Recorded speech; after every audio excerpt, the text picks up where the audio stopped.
refused to give my brother my cabin for his honeymoon.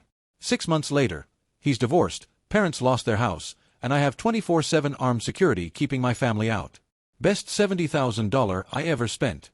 Hi everyone. Today's story will blow your mind, but really quick, if you enjoy this content, hit that subscribe button. Channel's been a bit quiet lately, and your support keeps it all going. Let's jump in. Initial post. I'm James, 32M, and I need to share this story because I'm still processing the sheer audacity of what my family tried to pull last month. For context, I'm a software engineer who lucked into an early startup that got acquired by a major tech company. I'm not wealthy by Silicon Valley standards, but I'm comfortable enough that I could afford something I'd dreamed about since childhood, a cabin in the mountains of Colorado. This isn't just any cabin. It's my sanctuary, my escape from the tech world's relentless chaos. I bought it 3 years ago for $450,000, a fixer-upper that hadn't been touched since the 1970s. I spent the next 18 months completely gutting and renovating it myself. Every tile, every board, every fixture was chosen by me. I installed a professional-grade kitchen because cooking is my therapy. I built a floor-to-ceiling library wall for my collection of first editions and programming books. I created a meditation space with panoramic windows overlooking the valley. The master bathroom has a Japanese-style soaking tub I imported. This place is literally built for my sweat, dreams, and countless YouTube tutorials. My parents, Robert, 60M, and Patricia, 58F, have always favored my younger brother Michael, 23M. Classic golden child situation. He could do no wrong while I was expected to be the responsible one. I paid my way through college working night shifts at a data center. He got a free ride from them. I worked 3 jobs in my 20s to pay off student loans. He found himself traveling through Europe on their dime. I'm not bitter about it anymore. I built my success despite their favoritism, not because of their support. The cabin became a point of contention from day one. When I bought it, my mother's first comment was, "Oh good, now we have a family vacation home." I corrected her immediately. This was my private property, not communal family space. She laughed it off, but I could see in her eyes she didn't really believe me. Over the years, I'd been generous but firm with boundaries. I'd invited them up twice, once for my father's 60th birthday, once for Thanksgiving. Both times, they treated the place like a hotel. Left messes, complained about the weird food in my refrigerator, apparently having kombucha and specialty cheeses is pretentious. And my mother actually rearranged my kitchen because it didn't make sense. After Thanksgiving, when I found they'd gone through my bedroom drawers looking for extra blankets that were clearly in the linen closet I'd shown them, I stopped inviting them. 6 weeks ago, Michael announced he was getting married to Jennifer, 22F, whom he'd known for all of 8 months. They met at a music festival where, according to Michael, their souls connected on a cosmic level. My parents were thrilled, immediately planning this massive wedding they couldn't really afford. My father had just retired from his position as a middle manager at a manufacturing company, and my mother worked part-time at a library. But suddenly they were looking at venues that cost more than my father's annual pension. During a family dinner at their house, one I attended mainly to maintain some semblance of family connection, the conversation turned to honeymoon plans. "James," my mother started with that tone I've learned to dread, the one that sounds sweet but has steel underneath, "your brother needs somewhere special for his honeymoon." "That's nice," I said, focusing on the overcooked pot roast she'd made. "I'm sure he'll find something great." "We were thinking your cabin would be perfect," my father added, as if it was already decided. He didn't even look up from his plate, just stated it like he was commenting on the weather. I looked up slowly, setting down my fork. "You want to rent my cabin?" My mother laughed, that tinkling laugh that always preceded something manipulative. "Rent? James, he's your brother. Family doesn't charge family." "I see. And when would this be?" "The last 2 weeks of June," Michael chimed in, grinning like this was all settled. He had that same smug look he'd had as a kid when he knew our parents would give him whatever he wanted. "Jen's always wanted a mountain retreat honeymoon. It's perfect timing." Jennifer nodded enthusiastically. "I've seen the pictures on your Instagram. It's exactly what I've dreamed of, rustic but luxurious, isolated but comfortable. We could really connect with nature and each other." "That's interesting," I said calmly, though I could feel my jaw clenching, "because I'll be at the cabin then. I always spend those weeks there. It's my annual retreat." The table went quiet. The kind of quiet that happens before a storm. My father's face reddened, his neck veins starting to show, a sure sign of incoming rage. "You can go another time." "No, I can't. I book my time off a year in advance. My team plans around my absence. This is non-negotiable." My mother's voice turned sharp, dropping all pretense of sweetness. "James, don't be selfish. Your brother is only getting married once." "Hopefully," I said, which earned me glares from everyone. But my answer is no. The cabin is not available. Michael slammed his hand on the table, making the dishes jump. "This is bullshit. You have that place year-round and can't give your only brother 2 fucking weeks." "Language, Michael," my mother said softly, but she was glaring at me, not him. "Correct," I said, standing up. "Because it's mine. I bought it with my money. I renovated it with my hands. I maintain it with my time and funds. It's not family property." My father stood too, towering over me like he used to when I was a kid. "We're family. What's yours should be available to your brother when he needs it. We raised you better than this selfishness." "Interesting philosophy," I said, pulling out my phone. "So Michael's BMW is available to me whenever? Your house is mine to use at will. Mom's jewelry is communal property? That's how this works." "That's different," my mother sputtered, her face flushing. "How?" I asked. "Please, explain how my private property is communal but yours isn't. I'm genuinely curious about this selective socialism you're practicing." My father stepped closer. "We're your parents. We sacrificed everything for you boys." "You sacrificed for one of us," I said quietly. "I paid for my own college while Michael got a free ride. I worked from 15 on while Michael got allowances until he was 21. I bought my first car myself while Michael got a BMW for his 18th birthday. So please, tell me more about these equal sacrifices." Jennifer spoke up then, her voice sweet but her eyes calculating. "James, I understand you worked hard for your cabin. But don't you think family should come first? Michael and I are just starting our lives together. Wouldn't it mean so much to you to be part of our love story?" I looked at her, really looked at her. Designer clothes, expensive highlights, manicured nails that probably cost more than my weekly grocery budget. "Jennifer, I don't know you. We've met 3 times. You're marrying my brother, not me. My property isn't part of your love story." They couldn't respond logically, of course. The dinner ended with them calling me selfish, heartless, and not a real family member. My mother actually said I must be broken inside to deny my brother this simple request. Michael sent me a text that night calling me an asshole and saying Jennifer was devastated that I'd ruined their dream honeymoon. He added that I'd always been jealous of him and this was my pathetic revenge. I thought that was the end of it. I blocked Michael's number and figured they'd find another honeymoon spot. I was catastrophically wrong. Update 1. They tried to break in. 2 weeks after that dinner, I was in a meeting with clients when I got an alert on my phone from my cabin security system. Multiple motion detectors were going off. I excused myself and pulled up the cameras to see my parents' car in my driveway and my father trying to jimmy the lock on my front door with what looked like a crowbar while my mother stood lookout. My heart was pounding. These were my parents, literally trying to break into my house. I immediately called the local police and reported a break-in in progress, giving them the address and describing the suspects. Then I called my parents. My father answered on speaker. "What the hell are you doing at my cabin?" I asked, my voice shaking with rage. "We're checking it out for Michael's honeymoon," he said, still working on the lock. I could hear the metal scraping. "Someone needs to make sure it's suitable and get it ready. You're breaking and entering. I've called the police." My mother's voice came through panicked.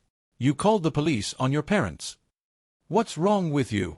"I called the police on intruders attempting to break into my property. Leave now." "Don't be dramatic, James," my father grunted, still working on the lock. "We're your parents. We have a right to see this place you're so selfish about. You have no rights to my property. The police are on their way." They didn't leave. The police arrived 15 minutes later and found them still trying to get in, now through a window.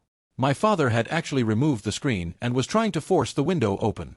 The officers recognized my parents from town, but did their job professionally. My parents tried to explain it was their son's property, that this was a family misunderstanding. I'd stayed on the phone with dispatch and told them clearly, I am the sole owner. They have no permission to be there. I want them trespassed and arrested if necessary. The officers issued them a formal trespass warning after I emailed them proof of ownership. If they returned, they'd be arrested.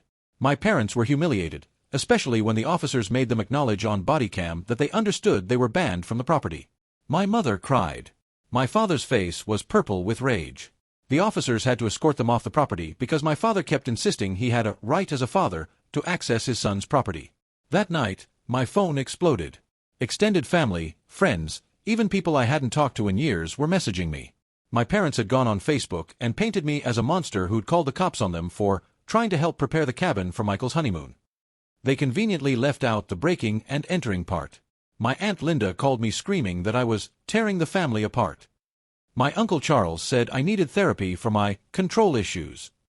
Cousins I hadn't spoken to in years were sending me messages calling me heartless. The family group chat was a disaster. Michael had posted pictures of Jennifer crying, claiming I'd destroyed her dreams. I posted my own response on Facebook. To clarify, I called the police on 2 individuals attempting to break into my private property after being explicitly told they were not welcome there. They were using tools to try to force entry. The fact that these individuals were my parents makes their actions worse, not better.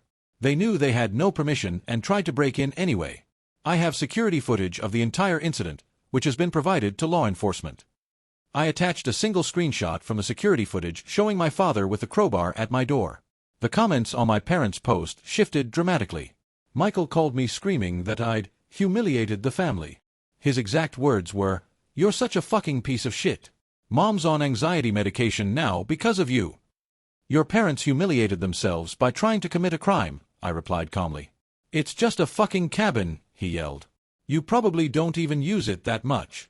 You're just being a selfish prick because you can." "Then buy your own fucking cabin," I replied and hung up. That's when I decided to go nuclear. If they wouldn't respect my boundaries, I'd make those boundaries into walls. Update 2. Fort Knox has nothing on my cabin now. After the attempted break-in, I realized my family would never respect my boundaries without serious consequences. So I hired a private security company. Not just any security, but a firm that specializes in executive protection and property management called Fortress Security Solutions. The consultation was eye-opening. The security expert, a former Secret Service agent named David, looked at my property and said, "Based on what you've told me, your family will escalate. We see this in domestic situations. People who feel entitled don't give up easily." Over the next week, they installed a new reinforced doors with multi-point locking systems, $8,000. A security film on all windows making them essentially shatterproof, $5,000. A comprehensive camera system with 24/7 monitoring and cloud storage, $15,000. Motion sensors covering every approach with different zones, $3,000. A panic room built into the master bedroom closet, $25,000.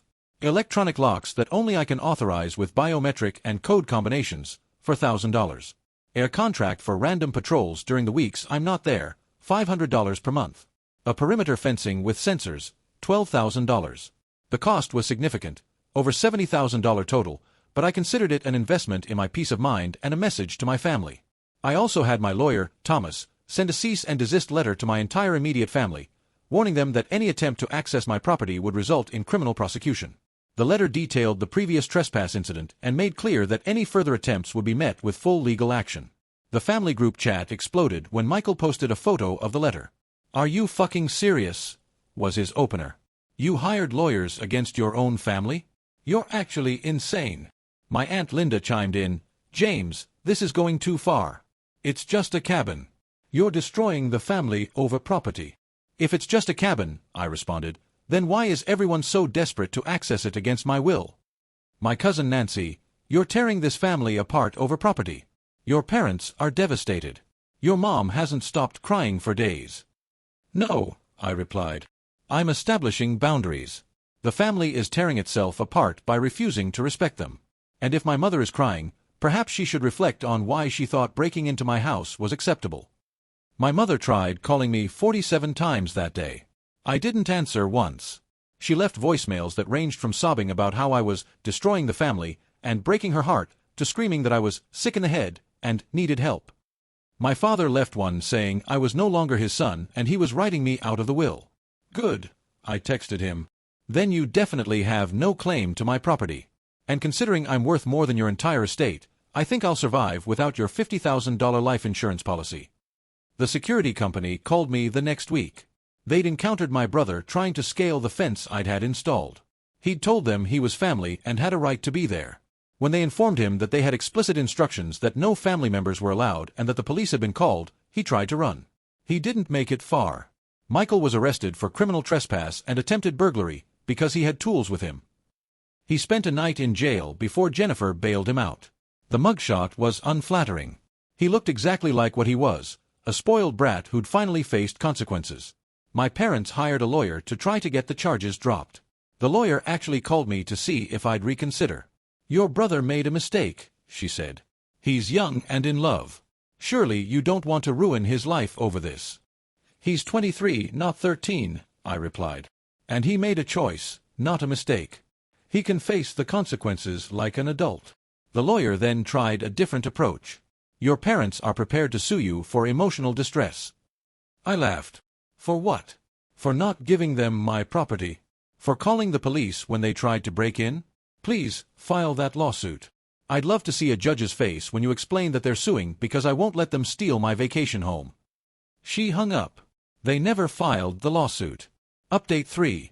The wedding that wasn't what they planned. Michael's wedding was scheduled for June 1st. I wasn't invited, which was fine by me. They'd sent me an uninvitation, an actual card saying I was specifically not welcome at their celebration of love, because I didn't understand family values. I framed it. It hangs in my cabin's bathroom. I heard about what happened through my cousin Sarah, the only family member who'd stayed neutral. She called me the day after with the full story. Apparently, the financial reality of the wedding hit hard when my parents realized they'd been counting on using my cabin to save on honeymoon costs. Without that option, and with the legal fees for Michael's arrest, around $10,000 for the lawyer and bail, they had to significantly scale back the wedding. The country club venue became a VFW hall. The 7-course meal became a buffet. The live band became a DJ who was actually just Michael's friend with a Spotify premium account. The designer dress Jennifer had picked out became a rental. Jennifer was not happy. She'd been promised a fairy tale wedding and mountain retreat honeymoon. Instead, she got a backyard ceremony and a long weekend at a budget hotel 2 towns over.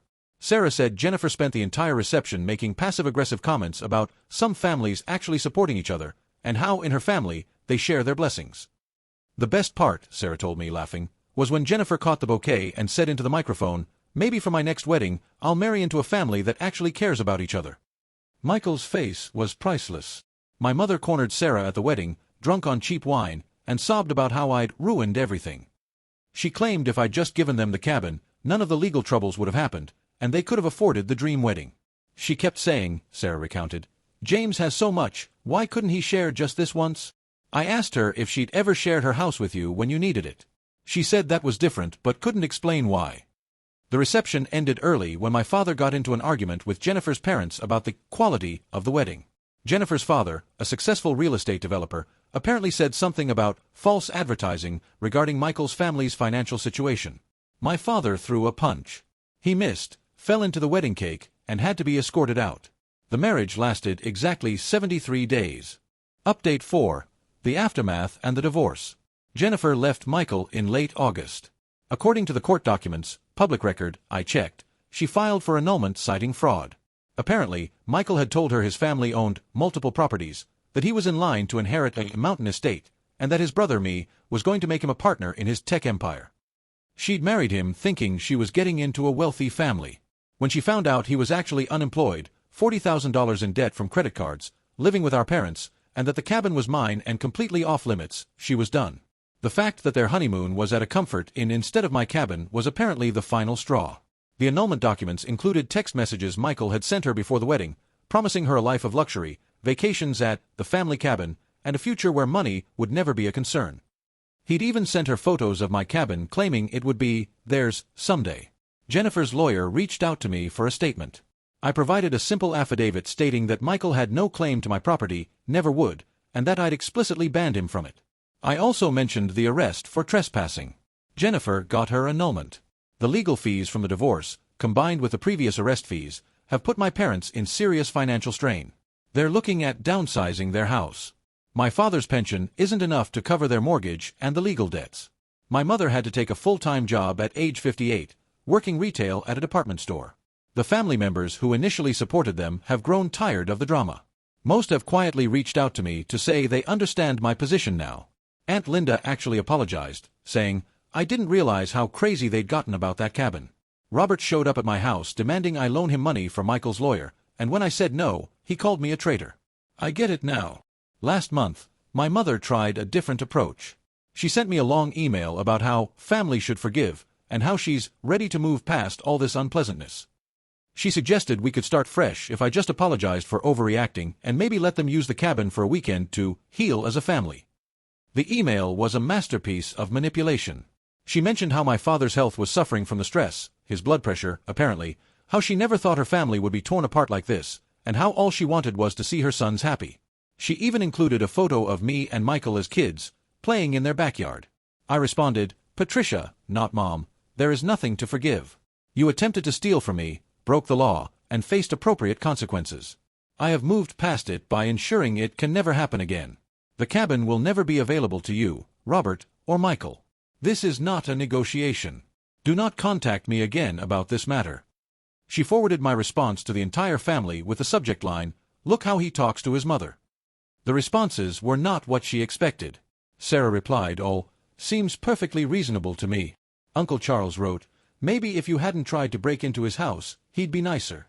Update 5. My new life and their continuing spiral. Meanwhile, I've been living my best life. I've hosted several gatherings at the cabin for my chosen family, friends who've actually supported me, colleagues who respect boundaries, and Sarah, the one blood relative who didn't try to manipulate me. Last month, I had a weekend retreat for my team. 12 people, catered meals, team-building exercises during the day, and bonfire discussions at night. My CEO attended and was so impressed with the venue that she asked if I'd consider renting it for the company's executive retreat. I politely declined but offered to host it myself. She understood completely. "Some spaces are too personal to commercialize," she said. I had a barbecue there last weekend for the 4th of July. Posted some photos on social media. Nothing petty, just genuine enjoyment with people who actually care about me. Friends playing volleyball, kids, my friends' children, roasting marshmallows, my girlfriend, yes, I started dating someone amazing named Rebecca, laughing at something our friend said. One photo showed the new deck I'd built, another showed the professional outdoor kitchen I'd installed where the old fire pit used to be. My friend David commented, "This place looks amazing. Thanks for sharing your sanctuary with us. Best 4th of July ever." My mother saw it and texted, "So you'll let strangers use it but not family?" "I let people I trust use it," I replied. "You've proven you're not trustworthy." She tried calling. I didn't answer. She left a voicemail saying I was rubbing it in her face, and that I was cruel for flaunting my wealth while they struggled. The irony of her calling me cruel while she tried to guilt me into giving her access to my property wasn't lost on me. Michael reached out 2 weeks ago. Not to apologize, but to ask if I could loan him money for a new apartment. Jennifer had apparently cleaned him out in the annulment. She got to keep all the wedding gifts, including about $5,000 in cash gifts. He needed first and last month's rent plus security deposit. "I thought I wasn't your brother anymore," I replied. "Come on, James. You know I didn't mean that. I was just angry. We're blood. Blood that tried to break into my house. No. You're really going to let me be homeless? You have parents with a house. You're not homeless. You're just facing consequences." He sent me about 30 texts calling me every name in the book. I blocked him again. My father attempted to reach out through a mutual acquaintance, asking them to tell me that he was willing to forgive me if I helped them with their mortgage payments. The acquaintance, who knew the whole story, laughed and told him he had it backwards. I was the one who should be forgiving them. My father apparently stormed out of the restaurant where they were meeting. Final update. 6 months later, the reality sets in. Yesterday marked exactly 6 months since this all started. I'm at my cabin now, in the middle of my annual 2-week retreat, the one they tried to steal from me. The morning mist is rolling through the valley. I'm sipping coffee I roasted myself on the new professional roaster I bought, and I'm reflecting on how much has changed. The security system shows no intrusion attempts in the past 3 months. The security company has suggested I could scale back the patrols, but I've kept them. The $500 monthly fee is worth the peace of mind, and honestly, the security guards have become friends. They sometimes join me for coffee when I'm here. One of them, Anthony, is a veteran who says patrolling my property is the easiest gig he's ever had. Michael is living in a studio apartment on the wrong side of town, working retail at an electronics store. From what Sarah tells me, he's finally starting to understand that the world doesn't owe him anything. He sent me a message last week, not an apology exactly, but an acknowledgement that he handled things poorly, and that he maybe shouldn't have tried to break in. The message continued, "I always thought you owed me something because you were successful and I wasn't. Mom and Dad always said family shares everything. But I get it now. You earned what you have. I didn't. I'm sorry for trying to take it. It was the closest thing to accountability I'd ever heard from him. I didn't respond, but I didn't delete it either. Some bridges, once burned, don't need rebuilding, but sometimes it's nice to see someone finally understand why the bridge burned in the first place. My parents have sold their house and moved to a one-bedroom apartment. The family narrative has shifted from James is selfish to maybe Robert and Patricia shouldn't have tried to break into his house. Funny how legal consequences change perspectives. The extended family has largely moved on. The drama is old news, and most have quietly admitted to Sarah that they would have done the same in my position. My Aunt Linda even said, I wouldn't let anyone take my vacation home either. I just didn't want to get in the middle of it. Your parents were so insistent that you were wrong, but looking back, they were literally trying to commit crimes. Sarah visited last month with her husband and kids. As we sat on the deck watching the sunset, she said something that stuck with me. You know, everyone talks about blood being thicker than water, but the full quote is, the blood of the covenant is thicker than the water of the womb. The bonds we choose are stronger than the ones we're born into. She's right. My chosen family, Rebecca, who respects my boundaries without question. My friends who celebrate my success without trying to claim it. My colleagues who see my cabin as the generous gesture it is when I share it, not an entitlement. They're my real family. They don't show up expecting to take what's mine. They show up grateful to be included in what I choose to share. The security system is still active, still monitored, still necessary for my peace of mind. It represents something important, the decision to protect what I've built, to value my own peace over others' expectations, to choose myself even when that choice comes with consequences. I've learned that family isn't a free pass to violate boundaries. It's not an excuse for entitlement, manipulation, or theft. Real family, chosen or biological, respects your autonomy, celebrates your success without trying to claim it, and understands that no is a complete sentence. My therapist, yes, I started therapy after all this, said something profound. You didn't destroy your family. You revealed what was already broken, their inability to see you as a separate person with your own rights and property. Their reaction to your boundaries told you everything you needed to know about their respect for you. Rebecca met my parents once, before she knew the whole story. We ran into them at a restaurant in town. My mother immediately started crying, saying I was keeping them from their son. My father called Rebecca a gold digger, who was probably after the cabin. Rebecca, a surgeon who makes twice what I do, laughed and said, I have my own cabin, thanks. I'm with James because he knows how to maintain boundaries. The look on their faces was priceless. My mother sputtered, But family. Family that tries to break into your house isn't family, Rebecca said calmly. They're criminals. We left them standing there. Rebecca later told me that interaction told her everything she needed to know about why I'd gone no contact. As I sit here in my sanctuary, surrounded by the peace I fought to protect, I have no regrets. The cabin remains mine alone, a testament to what I've built and what I'm willing to defend. The family I lost was never really mine to begin with. They were people who saw me as a resource to exploit, not a person to respect. The sunrise this morning was spectacular. I watched it from a hot tub I installed last month, Rebecca beside me, both of us silent in the perfection of the moment. No drama, no manipulation, no one trying to take what we've earned. Just peace. Sometimes, the best revenge isn't revenge at all. It's simply living well, enforcing your boundaries, and letting others face the natural consequences of their actions. My parents and brother learned that my property isn't communal, my success isn't theirs to claim, and my boundaries aren't suggestions. The cabin stands as more than just a building now. It's a symbol of self-respect, of choosing peace over people-pleasing, of recognizing that sometimes the price of family harmony is simply too high. Every sunrise I watch from this deck, every meal I cook in this kitchen, every book I read in this library is a reminder that I chose myself, and that choice was the right one. To anyone facing similar family pressure, your property is yours, your boundaries are valid, and anyone who truly loves you will respect both without question. Don't let family become a weapon used to beat you into submission. Sometimes, the most loving thing you can do, for yourself and them, is to show them that actions have consequences. The mountain air is crisp this morning, the coffee is perfect, and for the first time in my life, I'm surrounded only by people who respect me. The fortress I built isn't just physical, it's emotional, psychological, and absolutely necessary. And from where I'm sitting, the view is spectacular. My name is James. I'm 32 years old. I own a cabin that my family will never set foot in again. And I've never been happier.